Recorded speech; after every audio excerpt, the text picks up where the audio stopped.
Hi friends, welcome to Shamees kitchen. എല്ലാവർക്കും സുഖമാണല്ലോ. ഇന്ന് നമ്മൾ തയ്യാറാക്കുന്നത് വളരെ ടേസ്റ്റി ആയിട്ടുള്ള നല്ലൊരു മാങ്ങാ മധുരക്കറിയാണ്. അപ്പോൾ വീഡിയോയിലേക്ക് പോകുന്നതിന് മുന്നേ നമ്മുടെ ഈ ഷമീസ് കിച്ചൻ ചാനൽ ഇതുവരെയും സബ്സ്ക്രൈബ് ചെയ്യാത്തവരുണ്ടെങ്കിൽ, അല്ലെങ്കിൽ ഇത് ആദ്യമായിട്ടാണ് കാണുന്നതെങ്കിൽ പ്ലീസ് ഒന്ന് സബ്സ്ക്രൈബ് ചെയ്തേക്കണേ. കൂടെ തന്നെ തൊട്ടടുത്ത് കാണുന്ന ബെല്ലൈക്കനിൽ ഓൾ കൂടി ഒന്നും മറക്കാതെ പ്രസ് ചെയ്തേക്കണം. എന്നാൽ ശരി, നമുക്കിനി വീഡിയോയിലേക്ക് പോകാം. അപ്പോൾ ഇതിന് വേണ്ടിയിട്ട് ഫസ്റ്റ് നമുക്ക് വേണ്ടത് ഒരു മീഡിയം സൈസ് മാങ്ങയിൽ ഒരു 4 മാങ്ങയാണ്, പച്ച മാങ്ങ. അപ്പോൾ അതിൻ്റെ തൊലിയൊക്കെ മാറ്റിയതിന് ശേഷം ഞാനിപ്പോൾ ഇങ്ങനെ വെച്ചിട്ടുണ്ട്. ഇനി നമുക്ക് ഇതൊന്ന് നീളത്തിന് ചെറുതായിട്ടൊന്ന് കട്ട് ചെയ്തെടുക്കണം. അപ്പോൾ അതാ ഇതുപോലെ ചെറുതായിട്ടൊന്ന് അരിഞ്ഞെടുത്തിട്ടുണ്ട്. ഈ ഒരു രീതിയിലാണ് ഞാനിപ്പോൾ കട്ട് ചെയ്തെടുത്തിട്ടുള്ളത്. നമുക്ക് വേണമെന്നുണ്ടെങ്കിൽ സ്ക്വയർ ആയിട്ട് ഇട്ട് കൊടുക്കാം.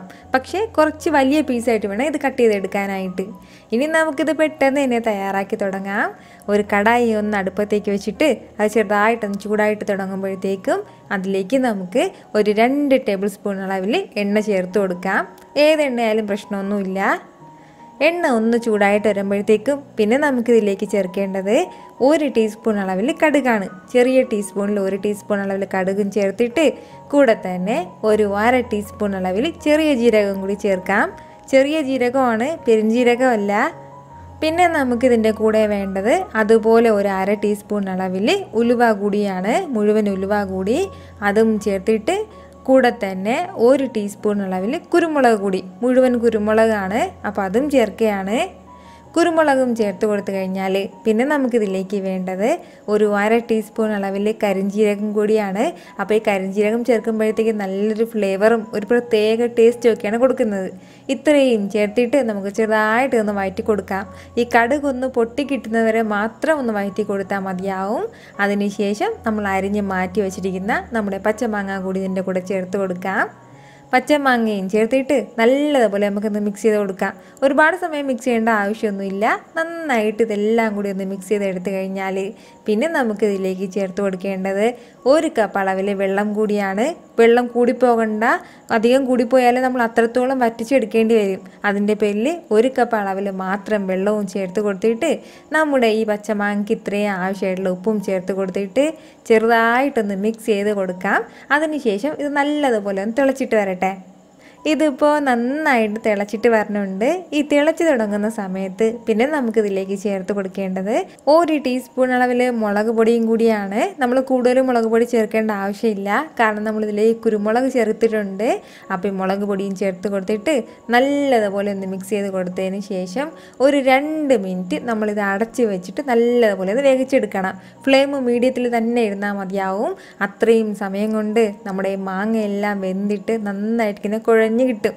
എന്നാൽ ശരി, ഒരു 2 മിനിറ്റ് നമുക്കൊന്ന് അടച്ച് വെച്ച് വേവിച്ചെടുക്കാം. ഇതിപ്പോൾ ഒരു 2 മിനിറ്റ് ആയിട്ടുണ്ട്. വെള്ളമെല്ലാം ഏകദേശം വറ്റിയിട്ട് നമ്മുടെ മാങ്ങയെല്ലാം നല്ല കറക്റ്റായിട്ട് വെന്തിട്ട് കിട്ടിയിട്ടുണ്ട്. ഈ ടൈമിൽ നമുക്കിതിലേക്ക് ചേർത്ത് കൊടുക്കേണ്ടതാണ് ഒരു 150 ഗ്രാം ശർക്കര. അപ്പോൾ ഇപ്പോൾ ശർക്കരയുടെ അളവ് നമുക്ക് വേണമെന്നുണ്ടെങ്കിൽ കൂട്ടി കൊടുക്കാം, അല്ലാന്നുണ്ടെങ്കിൽ കുറച്ചെടുക്കാം. അപ്പോൾ നമ്മുടെ മധുരത്തിനനുസരിച്ചിട്ട് മാത്രം ഇതിലേക്ക് ശർക്കര ചേർത്താൽ മതിയാവും. ഒരുപാട് മധുരം ആവണ്ട, ഇത് കുറച്ച് മധുരം മാത്രം മതിയാവും. ശർക്കരയും ചേർത്ത് കൊടുത്തിട്ട് നല്ലതുപോലെ ഒന്ന് മിക്സ് ചെയ്ത് കൊടുക്കാം. ശർക്കര ചേർക്കുമ്പോൾ തന്നെ ഇതെല്ലാം കൂടി ഒന്ന് മെൽറ്റായിട്ട് വീണ്ടും ചെറുതായിട്ട് ഇങ്ങനെ ലൂസായിട്ട് തുടങ്ങും. നമ്മുടെ ഈ പച്ചമാങ്ങ മധുരക്കറി ഒരുപാട് ഫുഡിൻ്റെ നല്ലൊരു ബെസ്റ്റ് സൈഡ് ഡിഷാണ്. ഇപ്പോൾ ബിരിയാണിയുടെ കൂടെയൊക്കെ നല്ല സൂപ്പർ കോമ്പിനേഷനാണ്. അതുപോലെ തന്നെ ഇപ്പോൾ ചപ്പാത്തിയുടെ സൈഡിൽ വെച്ച് കഴിക്കാം, അല്ലാന്നുണ്ടെങ്കിൽ പൊറോട്ടയുടെ സൈഡിൽ വെച്ച് കഴിക്കാം. ദോശയുടെ കൂടെ ഒരു ചട്നിയും കൂടെ തന്നെ ഇതിന്നൊരു അല്പം കൂടി വെക്കുന്നുണ്ടെങ്കിൽ പിന്നെ പറയാനുമില്ല. നല്ല സൂപ്പർ കോമ്പിനേഷനാണ്. ഒരുപാട് കാര്യങ്ങൾക്ക് നല്ല ബെസ്റ്റ് സൈഡ് ഡിഷായിട്ടുള്ള ഒന്നാണ്. ശർക്കരയും ചേർത്തിട്ട് 1 മിനിറ്റ് നന്നായിട്ടൊന്ന് തിളച്ച് കഴിഞ്ഞാൽ പിന്നെ നമുക്കിതിലേക്ക് ലാസ്റ്റ് ചേർത്ത് കൊടുക്കേണ്ടത് ഒരു പിഞ്ചളവിൽ കായപ്പൊടിയും കൂടിയാണ്. ഇത്രയും ആയിക്കഴിഞ്ഞാൽ നമ്മുടെ സൂപ്പർ ടേസ്റ്റി ആയിട്ടുള്ള പച്ചമാങ്ങ മധുരക്കറി ഇവിടെ റെഡി ആയിട്ടുണ്ട്. ഉറപ്പായിട്ട് നിങ്ങളിതൊന്ന് ട്രൈ ചെയ്ത് നോക്കണം. നമുക്കിത് 2 ആഴ്ച വരെ ഫ്രിഡ്ജിൽ വെച്ച് സൂക്ഷിക്കാവുന്നതാണ്. നല്ല ബെസ്റ്റ് സൈഡ് ഡിഷ് ആയിട്ടുള്ള ഒന്നാണ്. അപ്പോൾ പച്ചമാങ്ങ ഉണ്ടെങ്കിൽ ഇതൊന്ന് ട്രൈ ചെയ്ത് നോക്കിയതിന് ശേഷം അതിൻ്റെ ഫീഡ്ബാക്ക് എന്നെ മറക്കാതെ അറിയിക്കുകയും വേണം. ഈ വീഡിയോ നിങ്ങൾക്ക് ഇഷ്ടമായിട്ടുണ്ടെന്നാണ് എൻ്റെ വിശ്വാസം. ഇഷ്ടമായാൽ ഇതൊന്ന് ലൈക്ക് ചെയ്തേക്കണം. ഇത് മറ്റുള്ളവരും കാണണമെന്ന് ആഗ്രഹിക്കുന്നുണ്ടെങ്കിൽ നിങ്ങളുടെ ഫ്രണ്ട്സിനും ഫാമിലിക്കും എല്ലാവർക്കും ഇതൊന്ന് ഷെയർ ചെയ്ത് കൊടുക്കാനും മറക്കരുത്. വീണ്ടും നല്ലൊരു ഉഷാറ് വീഡിയോ ആയിട്ട് ഞാൻ വരുന്നതായിരിക്കും. അതുവരേക്കും എല്ലാവരും ഹാപ്പി ആയിട്ടിരിക്കുക, സന്തോഷമായിട്ടിരിക്കുക, എല്ലാവരും സേഫ് ആയിട്ടിരിക്കണം. Take care friends.